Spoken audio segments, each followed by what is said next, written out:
Curtin Radio. As promised, joining us in the studio right now with his great stories, Trevor Tough from Outback Grave Markers. Good to have you back home for a little while, Trev. Thanks, Jenny. Good day. How many Ks a year do you think you travel? Oh, this year we'll probably do 15 or 20,000, I suppose. Gosh, do you change your car every couple of years? No, it's just maturing nicely now. Yeah, that's a good thing about they're so well equipped, aren't they, four-wheel drives these days? I mean, the old bone rattlers that our forebears used to, well, later than the forebears, but getting around in the outback was a different ball game, wasn't it? Very reliable now. Yeah, and the safety features are good, aren't they? Communication and so on. Yeah, we're pretty basic, I suppose. Are you? Oh, you haven't got the latest? No. I'm not a gadget. I'm not a gadget man, no. Oh my gosh, Trev, there's so many out there. Good to have you, like I said. Coming up next Monday, you're off to Menzies. That's right, yes. We're working with the Shire up there, and we'll be marking all the graves at Comet Vale, which is right on the road just south of Menzies, and also at Davyhurst. And there's two little cemeteries at Davyhurst. There's only, I think, 5 in one and probably another 25 in the other. Graves, are they all unmarked? There are a few headstones. We have, over the last few years, marked the ones already that have headstones. Right. And this time we'll be doing all the ones that we don't really know who's in which grave. What do you do about that? We just put all the plaques up in rows. Got you. A prop nearby is such and such. Yeah. The interesting thing about all of these stories that you give us is we get to know about the person, but when you do the plaque, you can't put all this information on it, can you? No, we put a fair bit on. We put their name and their occupation and age, how old they were when they died, and what they died of, cause of death, and the date. So you get a bit of a feel. Yeah, it is good. But I mean, do you have a website? Yes, we do, yeah. And every plaque has a reference number, so you can look that reference number up on our website and see the whole story. Get the story. We received an email, I think, of a relative of the first story today, asking when you were going to be talking about Roddy Schwann, and you are today. Yeah, we... hope they're listening. We actually spoke about him last year. Some of you people might remember that he died at Duketon on the 13th of September 1904. Where's Duketon? Age 37. It's up in the goldfields. Yeah. Okay. Yeah. And apparently at 4 o'clock in the afternoon, a big storm, which had been brewing for 2 days, culminated in thunder and lightning. And preparations were being made for tea, and Schwann was sitting on his bunk in camp while his mate Jeremiah Barnett went out to a wood heap to get some wood for the fire. And during Barnett's absence, a vivid flash of lightning struck Schwann, killing him instantly. Well, since our last chat, we've come up with a bit more on that story, that Roddy Schwann's mate Jeremiah was apparently a very lucky man, because 7 years earlier, in 1897, the same Jeremiah Barnett was playing draughts with James Heffernan at Mount Margaret while a storm was brewing. They were both struck by lightning, and Jeremiah Barnett was revived, but James Heffernan died. So Jeremiah Barnett survived two lightning strikes. Lightning strikes where other blokes were killed. I'd be sticking by his side. I don't Seriously. know whether you'd run away from him or no, I'd stay close. with him. Yeah. If he goes out to collect wood, go with him. Yeah. What a horrible thing to have happened to the man, though. Lightning strike. That'd be awful. It's quite a lot. Quite a lot of story. So you have put a plaque on his grave, have you? On Roddy Schwann's. Roddy Schwann? Yeah, we have. You have. Okay, I called him Roddy. It's Roddy Schwann. Alfred Bird. This is a story of a lonely grave, which has come from one of your listeners, a bloke called Hugh Rutter. And Hugh and his family have been around and are still involved with stations in the Carnarvon district and around Mount Augustus, and they have been for some generations. And he got onto me and put us onto this particular grave of a bloke called Alfred Bird, which is located at Harris's Tank, about 140 kilometres east of the Manilia Roadhouse. And Alfred Bird was born in Woodside, near York, and at the age of 24 he married a girl called Lily Elizabeth Freeman in Carnarvon. And at the time of his death they had 4 kids, 4 sons, aged from 7 years to the youngest, William, was only 6 weeks old. And apparently in the late 1890s a race meeting was to be held near Harris's Tank, and being a cartage contractor, Alfred Bird was sent into town to pick up the drinks for the meeting. And on the 18th of May 1896, and on his way back with a load of grog, Alfred was accidentally killed by his wagon passing over him. He was aged 33 years and 3 weeks, and his death certificate was signed in writing by his brother Edwin Bird of Carnarvon. So Alfred was buried at Harris's Well, and his grave has a headstone and a railing. It's on Williambury Station, and we're talking with the current owners about marking this grave. What happened to the alcohol? I think he might have had some of it before he fell off the wagon, so to speak. Yeah, there's a story to a story, isn't there? I think so, yeah. Urilla, is it? Yes, Station? Urilla Station, which is in the Shire of Menzies, and that has 2 known burial sites there. It's a cattle station, and each of those burial sites has 2 graves. And last trip we found the earliest site about 60 metres into the bush from a newly graded fence line. We went looking for it, and you can still see the remnants of an old post and rail fence with a gate. Most of the rails and many of the posts have fallen down by now, but the 2 graves are just inside the gate and to the right. There are no markings, but the mounds are distinct, and we found those. And these are the graves of Simon Elliott, a mine manager who died of a ruptured heart on the 21st of March 1897, aged 63, and he was married to a lady called Catherine. The second grave is that of Thomas John Marshall, and he was a miner aged 26 who died of thirst about the 14th of February 1899. The second cemetery, the later one, was surveyed on the other side of the main road.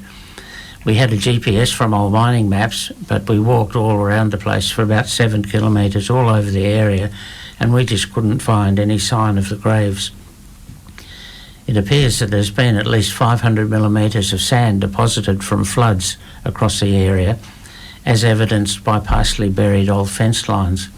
I believe the graves have simply been covered over. You have to be a bit of a detective, don't you? Yeah, and those 2 graves was of a fellow called William Ferris, a prospector who died of heart disease on the 12th of November 1905, aged 42, and an infant Boaz, a baby boy stillborn on the 18th of March 1906, and he was the son of Phil and Ellen Boaz. So on Friday of next week, we'll go back up there and we're going to mark the 2 earlier graves and group the plaques for the other 2 with them. When you do put these plaques up, the descendants of these people, do they know that has happened? Sometimes they do, if they listen to your program. Well, yes, let's hope they do. And they can go to your website, we'll mention that, yes, and have a look to see if that's the case. Mount Margaret and Mount Morgan's. Well, we'll be marking the graves at Mount Margaret and Mount Morgan in the Shire of Laverton over this into about September. And they're really interesting, these 2 towns. And they were the first of the 2, well, Mount Margaret was the first of the 2 towns to be established in 1894, and it became the big administrative centre for that mining area.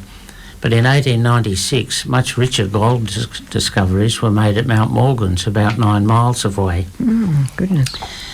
And these were pretty wild times. Were they ever? The police commissioner, Mr. Hare, remarked in 1902 that with a convict background, the proportion of 5 males to 1 female and a large quantity of gold, one must expect a high level of crime. Yet in comparison with other states, this is not really so. Well, he was probably comparing it with Victoria and New South Wales. Of course. Of course. Pretty rough over there. More refined here. And there were harsh penalties for being in possession of gold without proof of legitimate ownership, and the unlawful use of a horse was frowned upon. Obscenity was not judged too seriously, nor were the nightly disturbances in the houses of ill fame in Phoenix Street. The constabulary under Police Constable Morris Sullivan paid no attention to the gambling that was rife amongst the miners. And it was not unusual to see a man risk his entire pay packet on a game of fly-loo. And the gambler would start with a pile of sugar in front of him and lay bets that a fly would land on his pile first. Flies were plentiful and bets fast and furious. Doesn't surprise me. That's right, yeah. And so it's probably the most honest gambling that's ever been, that fly-loo, I would think. Great. New barbecue game for you there. And the other story I'd like to tell you about is a Great Wild West story. When Mount Morgan's started up and they were getting a lot more gold there, everyone decided to shift from Mount Margaret 9 miles away to Mount Morgan's. Right. And the authorities had to come up with a way of allocating this land, and this is the story of this. And it comes from a rare and marvellous book written for a mining company by Diana Chase and Valerie Krantz nearly 100 years later. Apparently in 1899, advertisements in the papers such as the Western Argus in Kalgoorlie, the Leonora Miner, the Malcolm Chronicle and the Mount Margaret Mercury, aren't they marvellous old papers? And these advertisements advised that certain lands at Mount Morgan would be open to the public for commercial and residential purposes.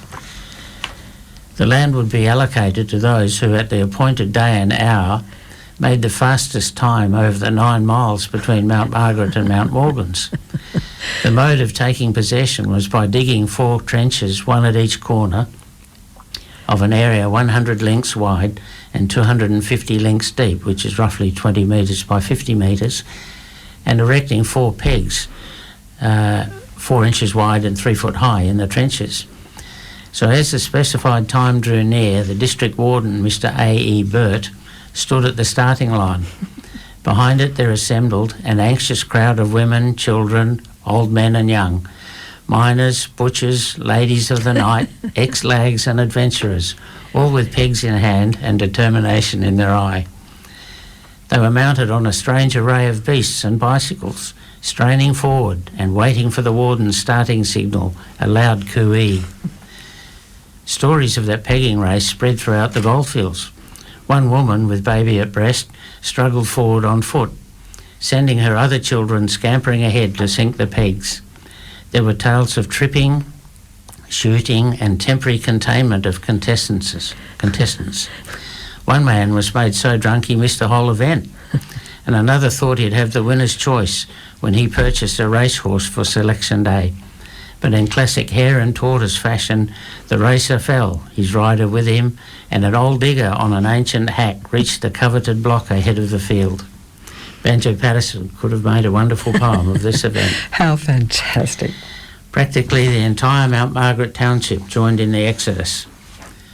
Enterprising local blacksmiths and wheelwrights, Parker and Bickford, contracted to remove establishments brick by brick and rebuild them in Mount Morgan's. The Royal Hotel took them a month, and by the time they finished, a miner with a few beers under his belt could have been forgiven for thinking he'd wandered 9 miles off course. In the wake of the prospectors came the banks and churches, pubs and prostitutes, and all the paraphernalia of community living. Encouraged by these comforts, the population grew. In 1899, Mount Morgan's mine produced 13,700 ounces of gold. In December 1900, 13 months after the race and the town's birth, there were over 600 residents in the town. Mount Morgan's was added to the map and proclaimed a municipality with pomp, high hopes, 6 councillors and a mayor. By 1903, gold production had risen to nearly 65,000 ounces. By 1909, it had dropped to 15,000 ounces, and in 1910, just 3,000 ounces. In 1912, only 19 ounces of gold were produced from Mount Morgan's mines. It was over.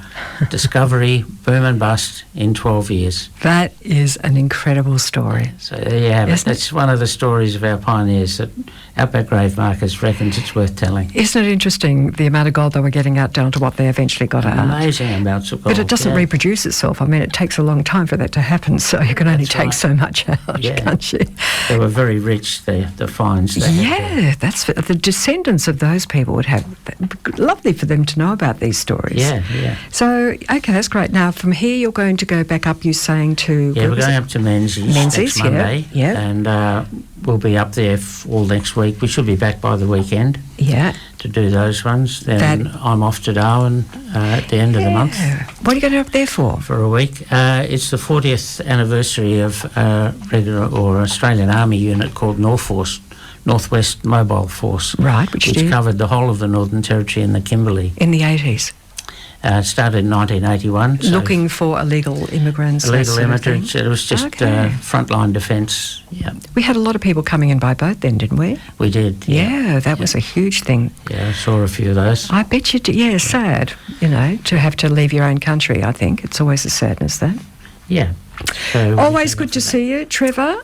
Thank you. And what is your website again, please? www.outbackgraves.org. .org, that's very true. Yeah. And if people, can they in fact leave comments or ask questions? They can, yes. Oh, good. You can get onto us through that. Okay. Trevor Tough joining us, Outback Graves, and here's the song.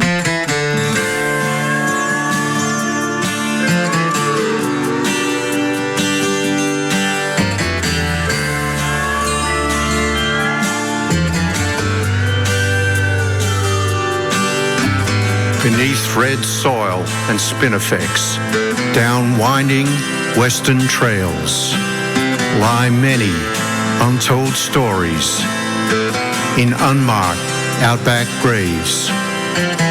Tales of lonely travelers, hapless journeys unfulfilled, of folks who sought another life, their lifeblood harshly spilled. Some had died from natural causes, bad weather, despair and thirst. Some from misadventures or circumstances worse. They were pioneers of this country, people young and old, from different lands and cultures, best efforts not resolved. Now their graves have gone unnoticed and the stories left unheard, till these modern day explorers spread their word about the people of this country, how they lived and how they died, to mark their final resting place where others may have cried.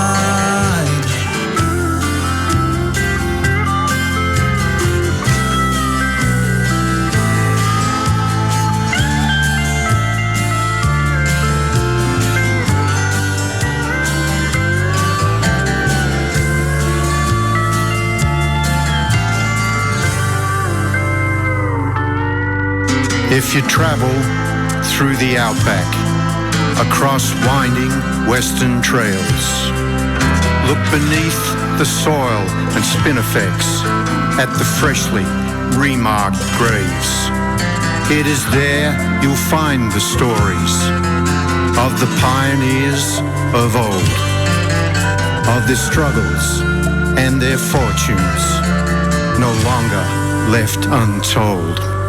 Now their graves have been noticed and their stories have been heard. These modern day explorers have spread their word about the people of our country, how they lived and how they died, to mark the final resting place where others may have cried.